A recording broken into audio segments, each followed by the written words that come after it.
Masters Oakland, day 2, that semifinal and final day. And in game 1 of their semifinal, TSM had a very convincing win over the Unicorns of Love. And we are looking ahead to game 2, momentarily jumping into picks and bans.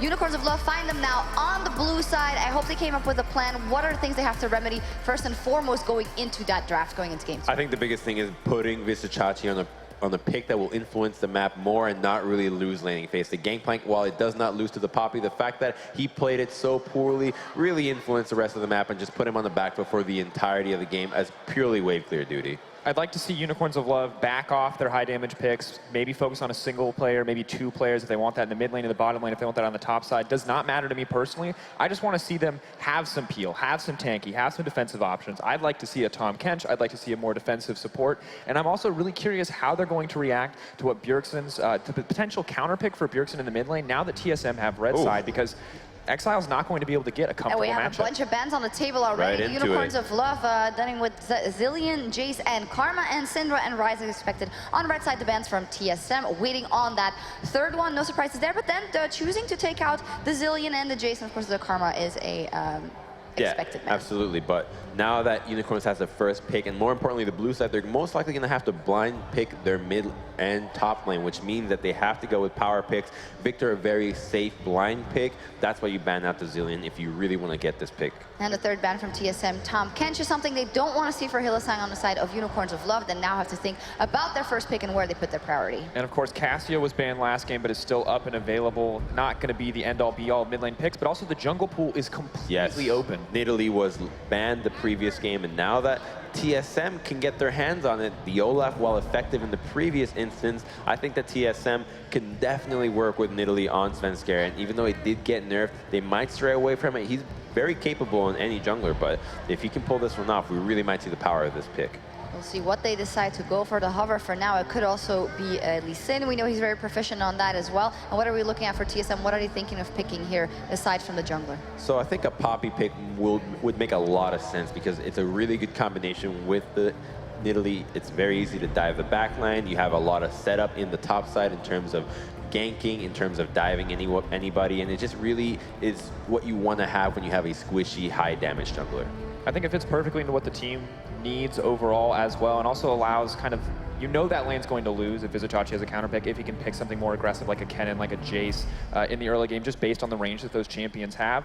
So I feel like overall it sets up Svenskeren to immediately be able to focus on the bottom side of the map or in the mid lane, which is perfect for them overall, but in the end, we're gonna get to go see Svenskeren Lee Sin. You are excited for that. Yeah, he is so good at this, and I think that he's gonna really just do a victory lap around moves Lee Sin from the previous time, because if he can play the Lee, how he played it at Worlds, how he played the Olaf today, then we're going to see a lot of pressure, just using Flash nonstop. And he has the advantage of not only really pressuring the mid lane, and this is the danger of Lee Sin as the manaless junglers, because they can do a route without doing blue buff. That means that they can hand off that first instance of blue, which we know lasts longer than any other instance, allowing Bjergsen to really further that advantage into the mid lane, considering that he gets counter pick.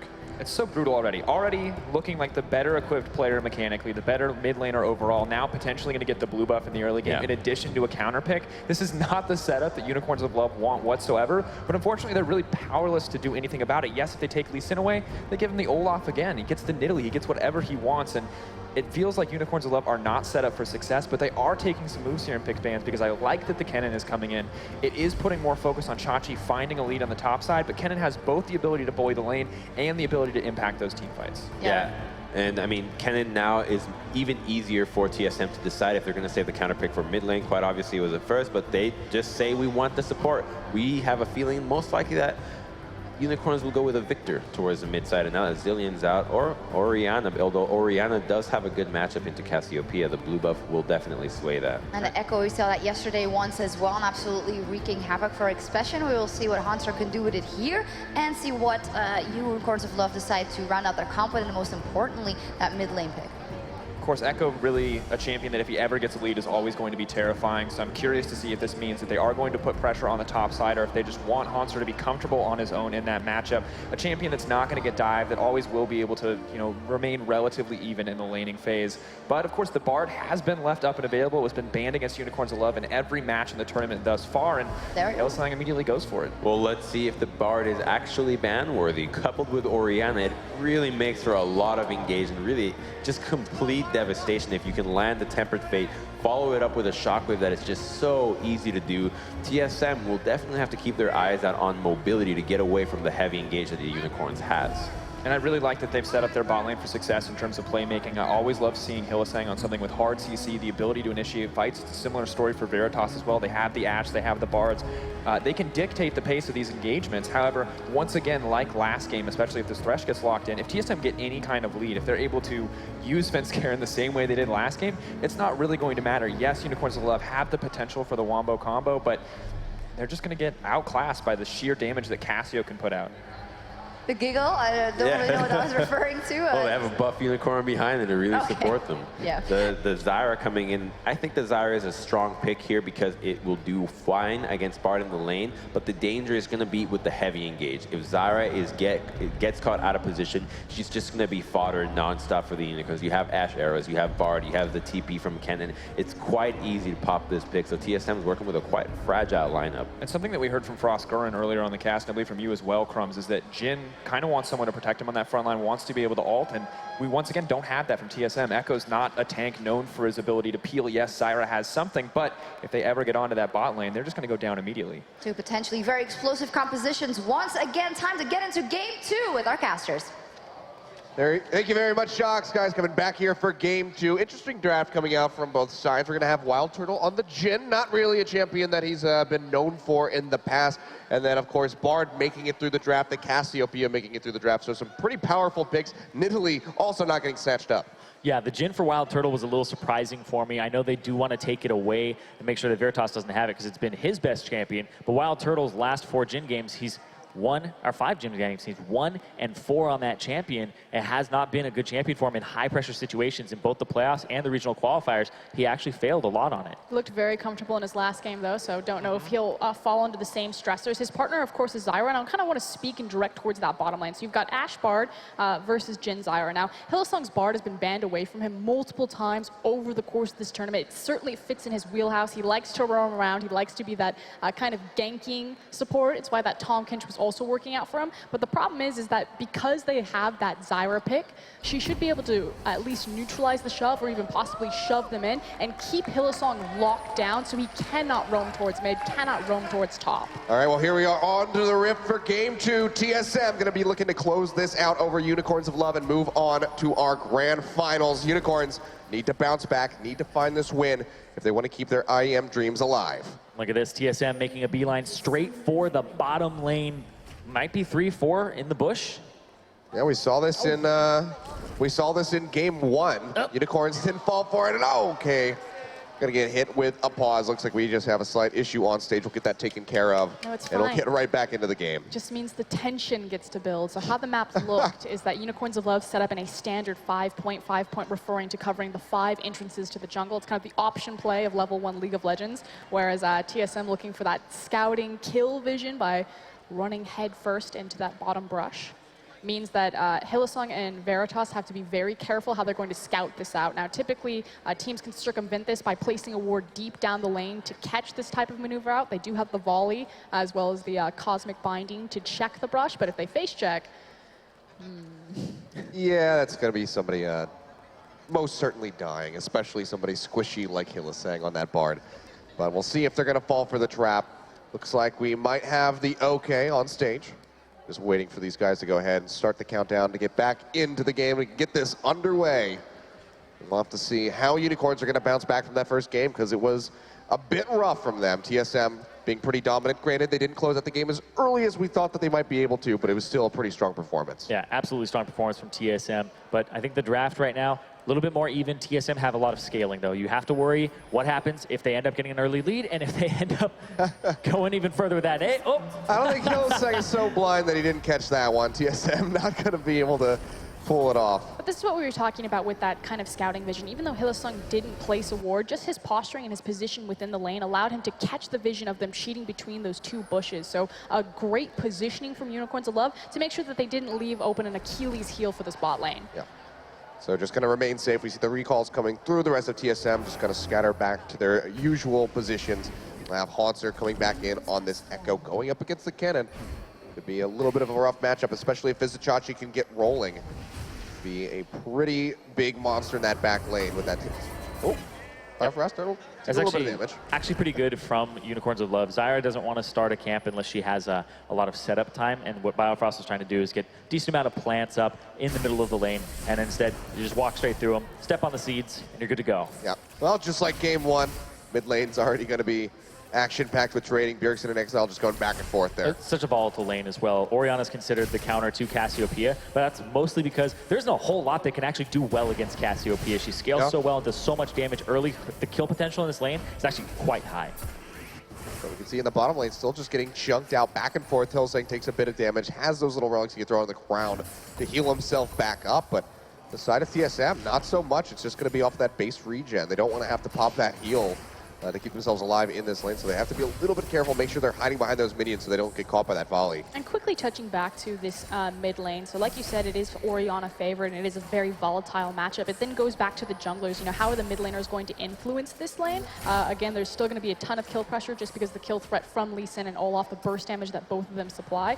And either way, at some point, they're going to be able to push the wave back and forth and bounce, and this is what Exile's doing. He's got the wave shoved in, he has the pressure point, Bjergsen's locked down, he's just going to peek over and check out what's happening on Raptor Camp. Yeah, if he is actually able to steal any one of those small ones, he prevents the level 3 from coming out. Very punishing. So, it was actually Oh good boy, to Hunter go on the back top lane. He's going to get stunned up. Vizichachi able to just take him out in the solo kill right in the middle of the lane. Gotta be careful about that Kennen. If Kennen's able to get a combo or a stacked up W, it's a big problem, and it looks like he didn't respect it. Yeah, and no one expected that. In fact, our observer, you know, catching it a little bit late there because level 2 all-in top lane, someone dies for free. Flash is still available for both top laners. Yeah, not something that you really expect. We can see Haunser already going to have to use that teleport to come back into the lane, starting to fall behind, 14-7 CS.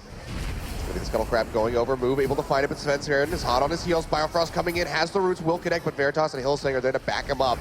And Svenskeren thinking he's maybe bitten off a little bit more than he can chew. He's going to have to peel back, but that's going to be the magical journey coming through. Wild Turtle just going to get sniped by that Cosmic Binding.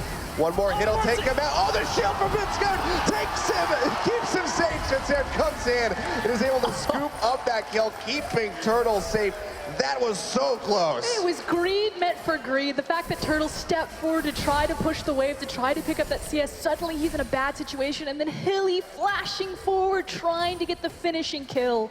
Ah, so unfortunate, but excellently played from TSM. So good until it was so bad. So good until it was wasn't. so good. That could have been a Hillsang highlight right there. But the prediction on the Just flash, cut it early. making sure, yeah, just cut the tape.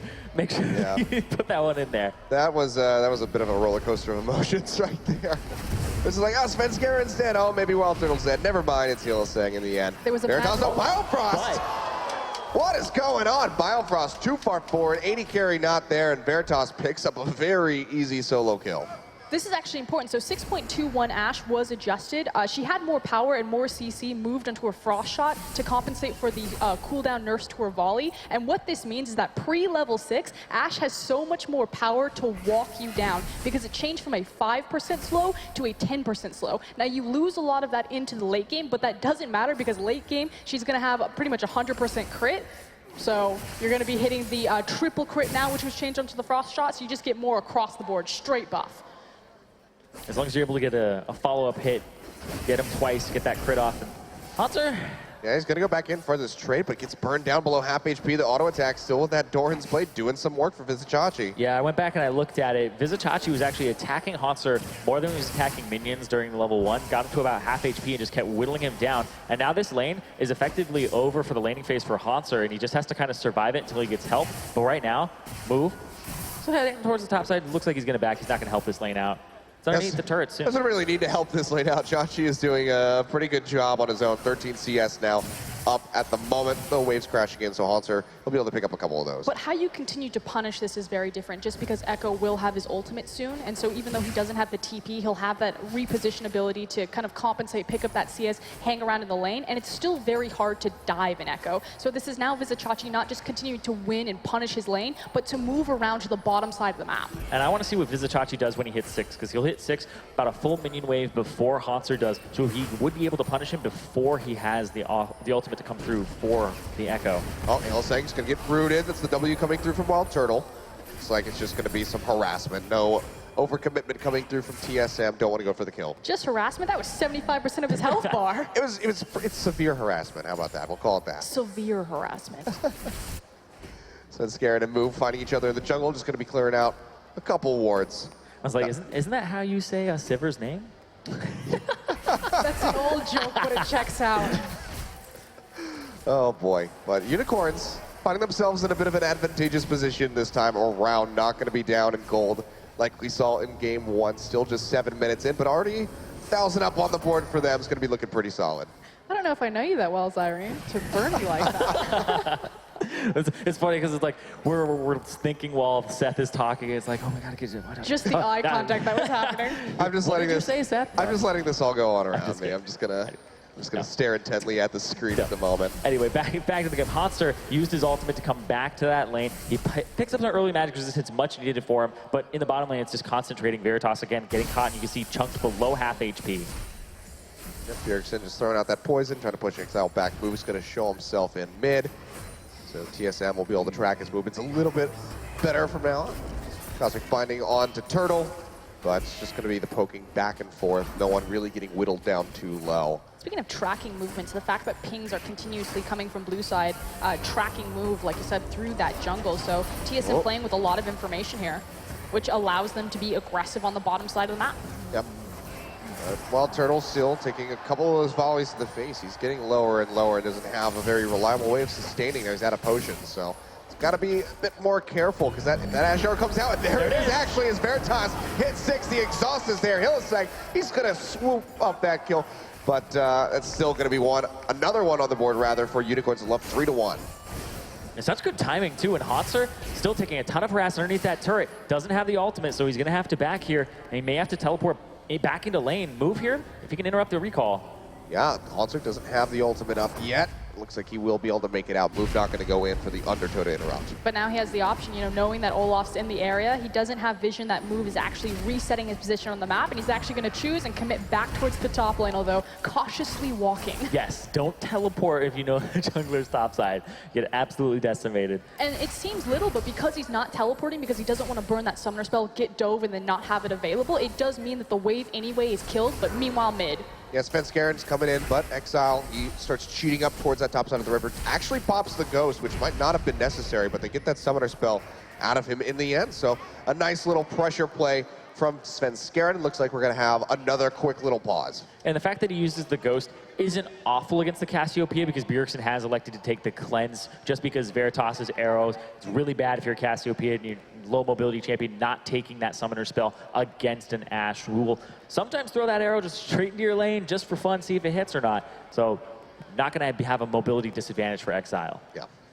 So not the worst thing that could have happened, but still a little bit of a freebie there for TSM, who so far still struggling a little bit. Just 9 minutes into this game, down 3-1 in the kills. They're down 1.3 thousand gold. This is, kind of turning things on its head compared to game 1. And I think a big thing, too, is that top lane is 74 CS to 45. It's already 30 CS up for Vizicachi here. And Hotster, he's been struggling here the entire time, like straight from level 1. Yeah, this is pretty much night and day situation for him. It's also kind of the go button for Unicorns of Love composition in general, just because they have so many global to semi-global ultimates. The fact that they have the Tempered Fate, that they have the arrow that's coming back off of cooldown. So it's at that moment in the game where Unicorns of Love can, if they ever disappear into Fog of War, is very scary for TSM across the board. Yeah, so we'll see if Unicorns can hold on to this, keep up the pressure. Now Veritas, just making very swift use of that Ashe arrow.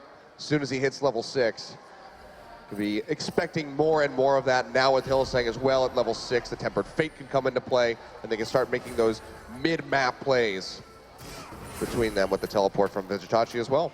And that's really where they start to thrive. The fact when they get Hillisang and Veritas involved on the map. Unicorns of Love, at least for this tournament, have been very quick and very fast about making these kind of mini rotations and snowballing from there. Yeah.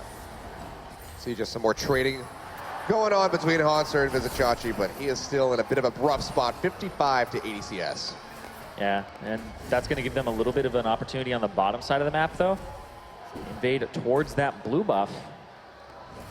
Yeah, we see the wards coming out, so Biofrost and Wild Turtle, they'll be able to clear that one out. Looks like blue buff is successfully handed over to Bjergsen, so he doesn't have to fret too much. And that's going to be really nice for his harass going in that mid lane against Exile.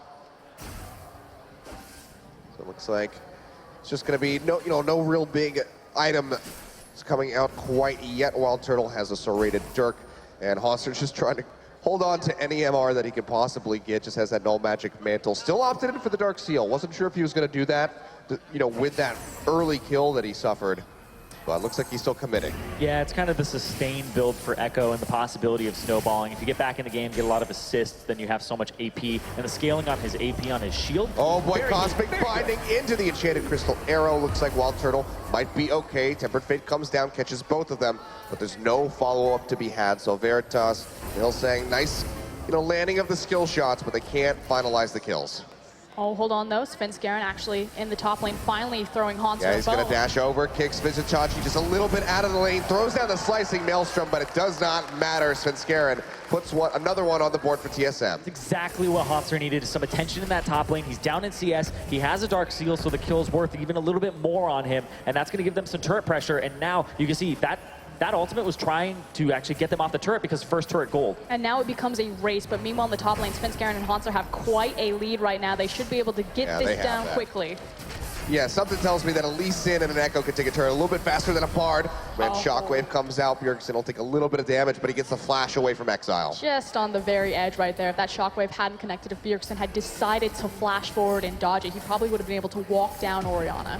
Yeah, and that's the problem, is now that he doesn't have that flash, it's a flash advantage for Bjergsen. You have to be really scared in that lane. And these lanes used to all be winning for UoL, and now TSM, they're bringing it back. Well, they have that ward in the jungle, so they did see move coming in. That's why they started cheating back up that lane. But Wild Turtle and Biofrost will remain safe for now, but that turret is dangerously low. One more push by Unicorns of Love, and they can finally take that out and put one on the board for themselves. It's a bit scary for them because they didn't actually have eyes on Exile until just that second. Bjergsen actually warding over the wall in the mid lane to find him, but Cassiopeia actually shoved the lane forward and then disappeared into Fog of War. And so the reason why a move was being a bit more cautious is because they didn't know where Bjergsen could have possibly been roaming around.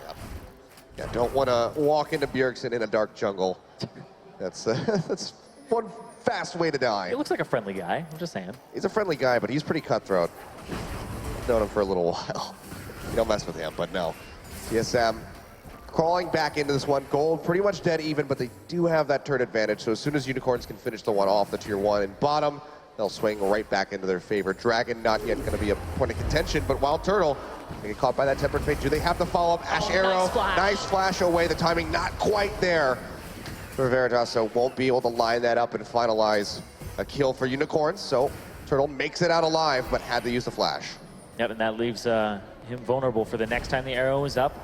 And it won't be too long before that happens. They've just been putting so much pressure on Turtle. You can see he's already suffering the CS department, and UoL. Oh boy, Hanser. Nice CS, but hold up. Yeah, he's going to go back in. Actually, Hanser trying to commit to this one. He's going to snap back. It's a little bit of that HP. Vizicachi does not have the flash to pursue. No one coming up there. Now Shockwave in. Svenskeren taking these turret shots. Throws out the Dragon's Rage. He's still going to die. But Bjergsen gets his first kill of the game onto Exile. So 1 for 1. Yeah, and that's the Cassiopeia. She just does so much damage. As soon as she's able to get a poison on you, it's absolutely ridiculous how much she can do there. And even prevent you from getting away. Didn't use the Ghost there. Exile, he was kind of dead to rights from Svenskeren. Oh, big chunk on the Hylissang. You definitely Binding comes through. They're going to open up the curtain call, but doesn't really have the angle. Veritas and Hylissang both make it out very quickly. And now Biofrost, they're just going to turn this on him. Flashes away. A couple more hits would take him out, but looks like he's okay. No, he was not. He moves here. Oh, that move's just charging it under the tower. Has the Ragnarok, finishes him off with the undertow. Take a couple turret shots. Can't get Wild Turtle. He was too healthy, but still picks one up. Excellently played from Hylissang and Veritas right there to have set it up for move. The fact that they were both able to disengage from Wild Turtle's curtain call there. And it's kind of like what you alluded to, Zyrene, earlier, that Wild Turtle doesn't necessarily have the best track record when you look at his Jhin performance. Yeah, it's mostly a high-pressure games, too. He did play it a couple of times during the regular season, and he went 3-1 on it. It was just very respectable, but at the same time, it's still a negative overall for Summer. It's still, in terms of win rate, and especially in high-pressure matches, it just hasn't been very successful for him. Well, Svenskeren not going to be able to find that blue buff, but as you were saying, so far, not been looking good for Turtle on the Jhin. Blue buff comes out. Shockwave actually going to suck in Svenskeren and Hanser.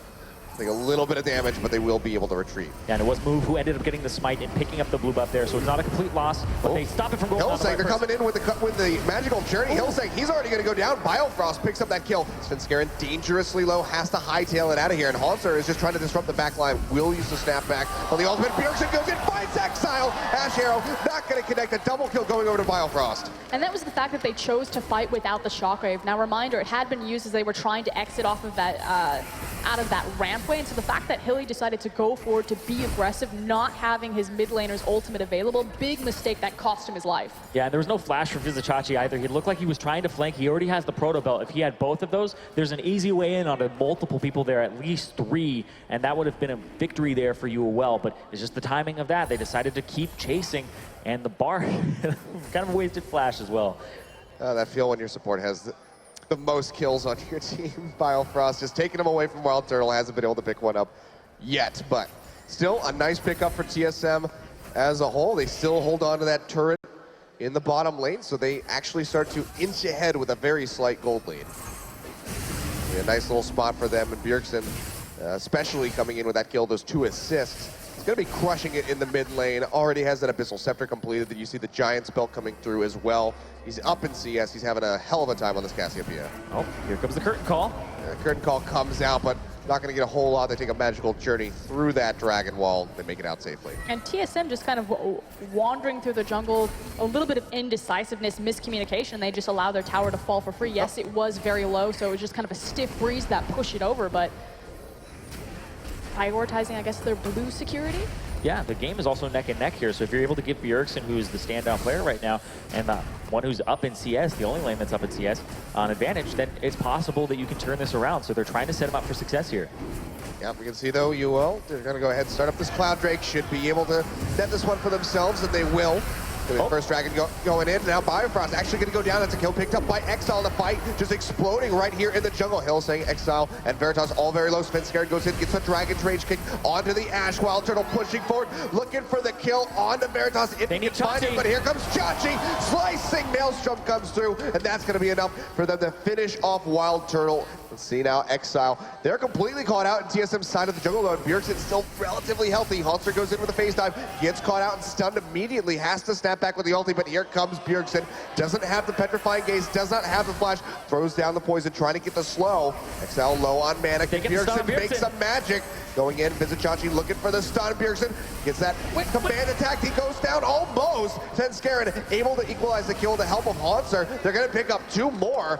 Bit of a scattered fight, TSM able to come out on top, but that one was all over the place. It was all over the place, and UoL, they actually had an opportunity there. If Vizicachi and everybody's on the same page that I'm going to stun Bjergsen right now, you turn, you kill him immediately, and you saw Veritas actually just booked it out of there completely, didn't help with the damage at all, and also there was a little bit of instability, but hold on. Yeah, not done yet. Move says, you know what, I have a Ragnarok, moves in on the Biofrost, but with the rest of TSM arriving, he's going to have to peel back. Just so chaotic, so scattered. The clean precision that we saw from Unicorns of Love yesterday against INTZ has almost completely disappeared. It is no longer about, you know, efficient pathing and hitting those great backtimers and just inching these tiny little advantages that amount to these big dive scenarios. It's just these chaotic brawls. And it shouldn't really be because they have advantages in these lanes, and Move has been doing a good job. Right here, it was a good pickup at the start, but they used a lot there. They end up putting Wild Turtle in stasis, and Vizicachi is trying to get in there so quickly. And he actually burns his flash as well as his proto belt because he's just trying to rush in as quickly as possible. That when Svenskeren actually ward hops, he doesn't have the flash to follow up. So just mistiming across the board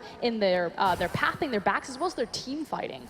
Yeah, it was a bit of a cluster, but TSM still going to come out now 9-8. They have the kill advantage, but the gold is pretty much dead even as the turrets getting ready to be shredded up in this top lane. You can see the ghost coming through from Move.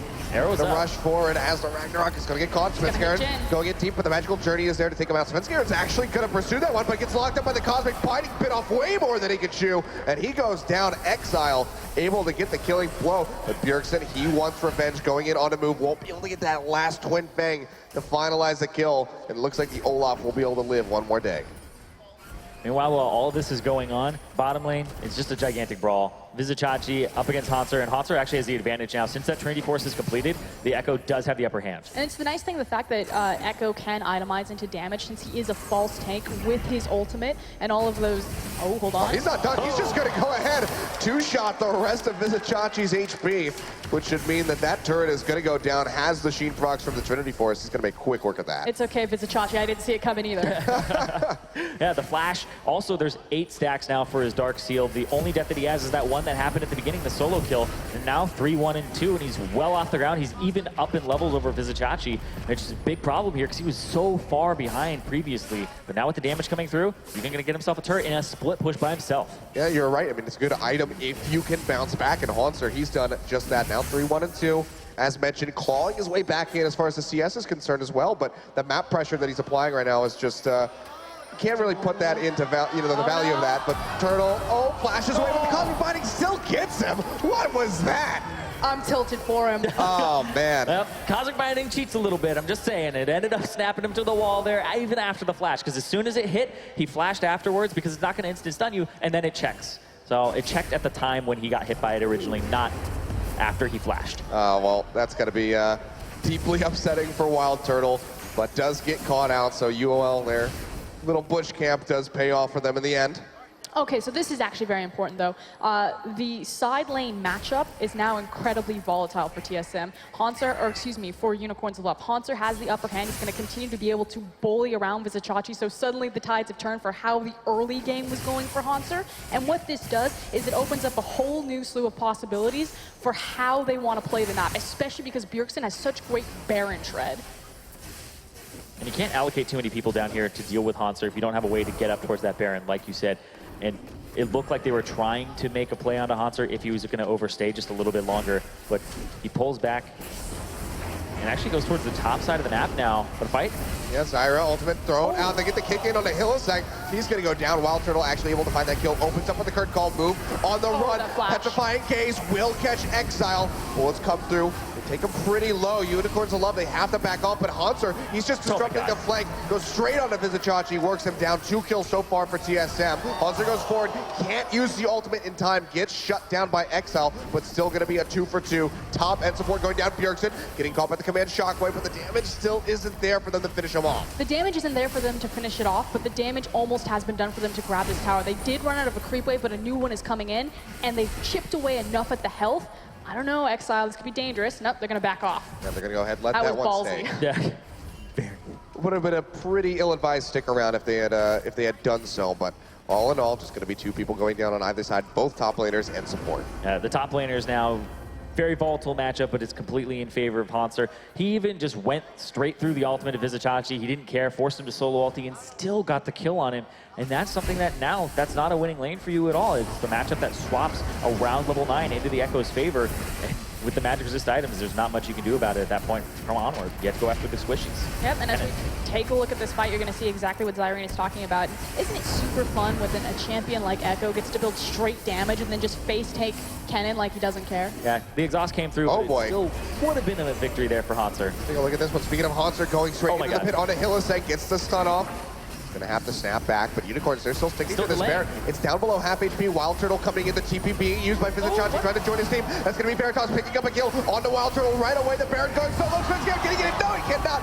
The Baron is confirmed by the smite by move, but he is gonna fall immediately. And now TSM, they might be able to just clean up the fight. Bjergsen getting stunned up by that slicing Maelstrom, but now can just turn around with bang after bang, takes down the cannon. Meanwhile, Hanser still on the chase for Hillesang and Exile. The rest of TSM trying to cut them off. Svenskjaer dashing forward, getting it. Different fate is there. Will delay him, but they're not done yet. Hanser goes straight in on the Hillesang. Will take him out, but he's going to fall in the end. Exile finding the kill. It's a 3 for 3, but the Baron over to Unicorns. Exactly, and that's a whole bunch of gold to them. 3,000 gold advantage, and they have 2 Barons up, still available on these members. Not the most important members to have the Baron available, simply because you want one of them to be on the top laner as opposed to the AD carry, so that way you can play across the split push pressure. It is nice to have it on Exile with that Orianna, but it means that Unicorns of Love, instead of playing the map, they need to play a single consolidated lane. Exile though, Svenskjaer coming in from the side, trying to cut him off. Looks like he might be able to zip his way out. Doesn't have the goes. Svenskjaer, he's going to stick around. Yeah, he could turn right now. Oh, Biofrost from the pit gets the root off, will take him down. The shutdown goes to Bjergsen, but Move is there. He collapsed on top of the Cassiopeia and finds another kill. Hilariously, as I say, Unicorns of Love need to play a single consolidated lane because it's risky to leave Ashe by herself. Check out Veritas. He's like, I don't care. Oh, yeah. Split push Ashe all day. Yeah, Push but Ashe. He's actually doing so well for himself, too. there's a Haunter here. Exactly, but he's able to do this because he had information about where the rest of TSM were, just because he lost his mid laner for it. Like, I really do want to take stock of Veritas in this entire series. He's been up in CS both times. He's almost Flame Horizoned Wild Turtle. He's 3 levels up on him, too. He's not died. He hasn't died a single time. He's also going for the Hex Drinker / Maw. That's really impressive as an Ashe. Yeah, it's actually ridiculous how far up he is, but hold on, Oh, Chachi. arrow goes in, and Vitachachi jumping forward. Another kill. And with that Proto Belt, and that's going to be another one on the board. Yep, 5, 0, and 7 now for Veritas. And again, led by Veritas with a beautiful arrow to find them behind the tower. It is going to rotate them nicely into the Cloud Drake, and if they want to look for more, they can look towards that bottom wave. Well, right now they're going to be looking at a second Cloud Drake. Attack that one on the board for them, get that added bit of movement speed. We'll see what our next dragon's going to be, and it will be an Ocean Drake. We're getting a lot of those this weekend. It's just Ocean and Cloud for the most part. I was actually, sorry, I was really confused there because Veritas was using Ashe, he had the Q up and he was shooting the Drake, and his stuff went behind, but hold on. Yeah, Bjergsen going to get caught by the Tempered Fate in the thick of 3 members. Throws out the Petrifying Gaze, but there's only so much you can do. Exhaust there as well, and he's going to go down. And just giant question mark for Bjergsen. That's so uncharacteristic of him. He knows he's on the dragon, and he extended anyway. Yep, there, ward over the wall. Vizitachi knows Svenskaren's here too. Yep, they're going to chase forward. That's going to be the slow coming out from Haunter. Looks like Vizitachi will go down. Doesn't have Azonia's. And that's going to be a tier 2 falling in favor of TSM. And this is big because they have the Baron buff on the bottom side. They're going to be able to shove faster. They get mid chip damage as well. And now they're going to crack the base here. Unicorns of Love, they're going to actually get into TSM's base. Yeah, look at this. Inhibitor line being broken now. They pour straight onto this one. Turtle still dead for 15 seconds. Bjergsen, another 10. Unicorns, they're going to find it. Haunter is trying to equalize as best as he can, but I don't think he's going to be able to finish this off. You have to be careful, though. This is the Baron-powered recall, and Veritas, he's the one who came back. Ashe Arrow thrown out, does clip Haunter. He's going to have to flash away. Do they have the chase? Throws out the Q. Looks like he will be able to get away with the Time Winder.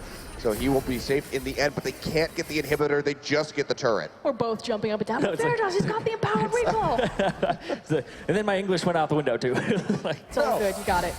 No, but just to kind of talk about, Unicorns of Love, they look so shaky for the early part of this game, now coming back into the back part of this game, so there is a chance this will go even in the series if they can close it out. Still a very big if. And Unicorns of Love, this team has actually been practicing for the last month. Even before they knew that they were going to be coming to IEM, they had actually buckled down.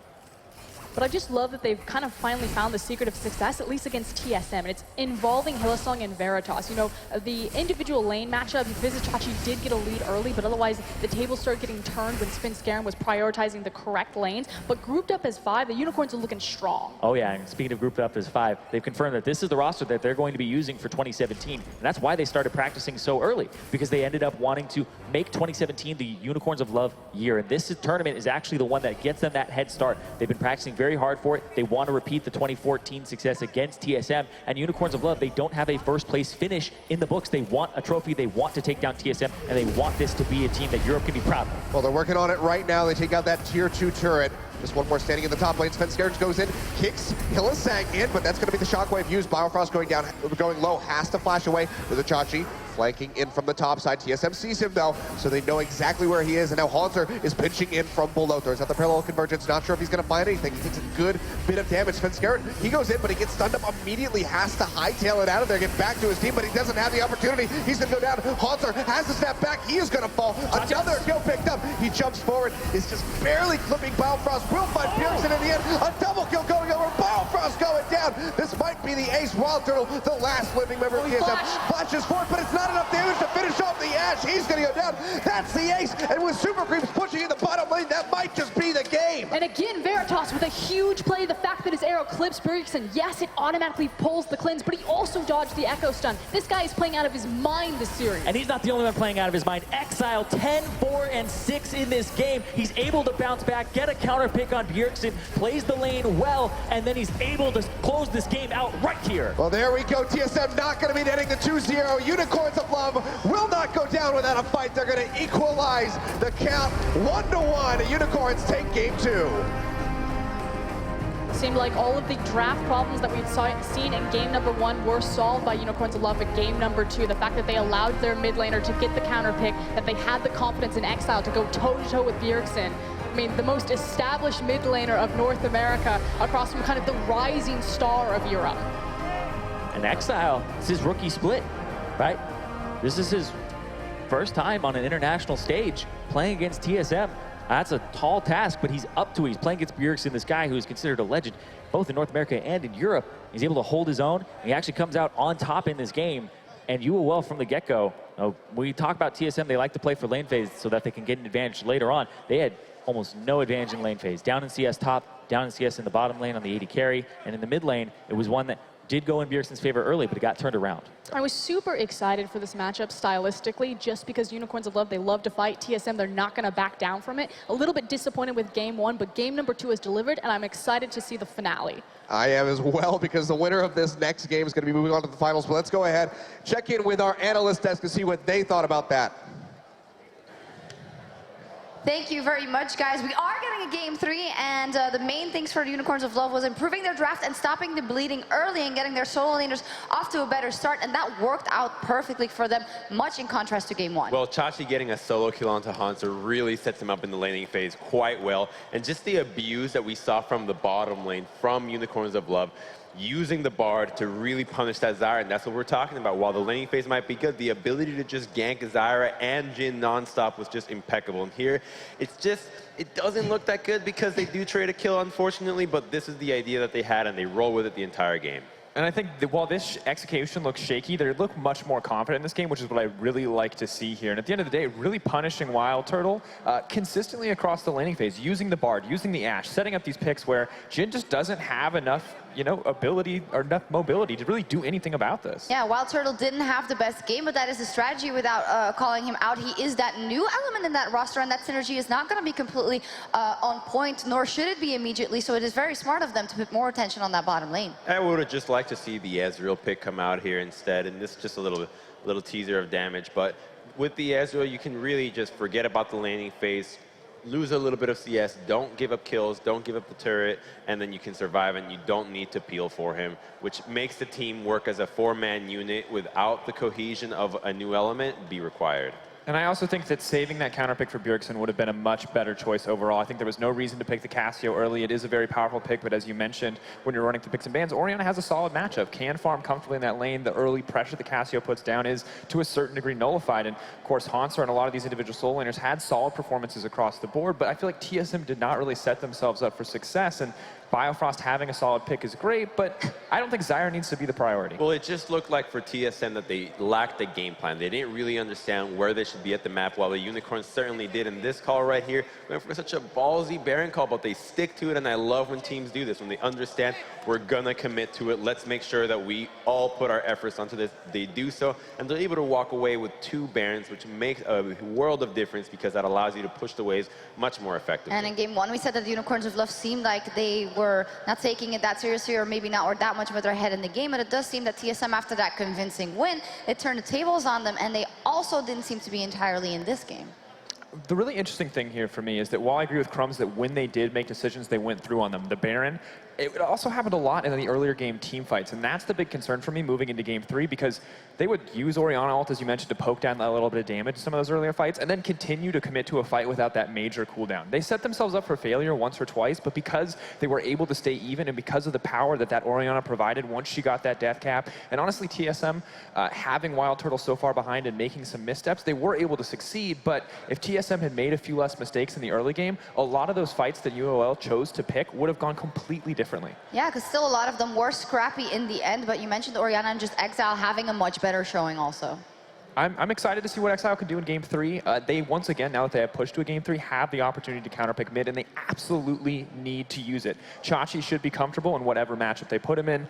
Maybe not going to be able to get a solo kill in lane again, but I think a Poppy and Echo, whatever they want to give him, will be fine. I'm really worried about the middle lane, and for TSM, I think they have to be worried about their bottom side. I just want to see compositions that are much more capable of defending themselves and as well as aggressing. That's just more hard CC with front lines, when you have the likes of Lee Sin being your tankiest member, because you got to remember that Echo is going to be split pushing. When you go to Trinity Force build, you're not going to be a part of the team. So when you have the 4-man squad from TSM trying to set up anything, there's just nobody that can safely face check, that can move in and really acquire anything for the team. And that's where the danger comes in of picking something like Zyra and Jin together, where you don't have anybody to be a front line. If you have the likes of maybe an Alistar, a Braum with that kind of lineup, it's a lot easier for you to set up around the map and make sure that you can set up the Echo for success, because we saw him get solo kills, we saw him have so much pressure in the side lanes, but because the setup was not there, they were never able to get the ball rolling in terms of split push. And it's an interesting trend too, because it's the same thing we saw in Game 1 from Unicorns of Love. Not enough CC, not enough frontline. It seems like teams are maybe a little too aggressive in their draft decision. You know, you're not always going to have those SKT games where you execute perfectly in every fight. You should set up to be, you know, play like the team that you are, play around your weaknesses. Don't play like the perfect draft. Play the comp that you can execute well, not the dream comp. And even with those comps, you see TSM now putting more emphasis on that bottom lane, maybe hovering around there to protect it a little more, because the solo lanes did seem a bit more vulnerable. That might also not be the best option. Well, it's always difficult to judge where you should go when your laners are starting to die, because you want to be helping the lanes that are winning. Top lane gives up first blood, bottom lane starts losing, and then mid lane, it's hard to get a kill in that matchup. You have Orianna, which does very well into Cassiopeia, and then Cassiopeia doesn't have a whole lot of kill pressure unless Orianna really messes up. And we saw Sven visit that lane and try to get a kill and get Bjergsen rolling, but unfortunately, a trading 1-for-1 is just not going to cut it. So I think that if they are able to just pick something for mid lane to snowball more effectively, like they did the previous game, they'll have an easier time. And I think, as you mentioned earlier, FU2, you just mitigate the weaknesses of bot lane by picking something like Ezreal. It's safe. It's not going to win you the game in the early laning phase, but it will scale up and it will be relevant. And most importantly, you're not going to die with an Ezreal. There's pretty much nothing that's going to kill you in the laning phase. Don't die. Don't You die. only die. Very important. Please stop dying. That's not good. Or But a lot of dying all over for our entertainment. That's also fun to see. Jesus, that's Yeah. macabre. In the game, of course. Jeez. I mean, I'm not going to lie. If they keep picking aggressive lanes and they keep Yeah. fighting, it is still a big question mark, right? But at the same time, I think you can avoid that. You can pick around that. But hey, man, they want to pick some, you know, double melee support, broad out on the bottom side of the map. I'm totally game for that. We'll see what we will get in Game 3, because we are getting a Game 3 to decide who will go to the finals here at the Intel Extreme Masters Oakland. We will be right back right after this.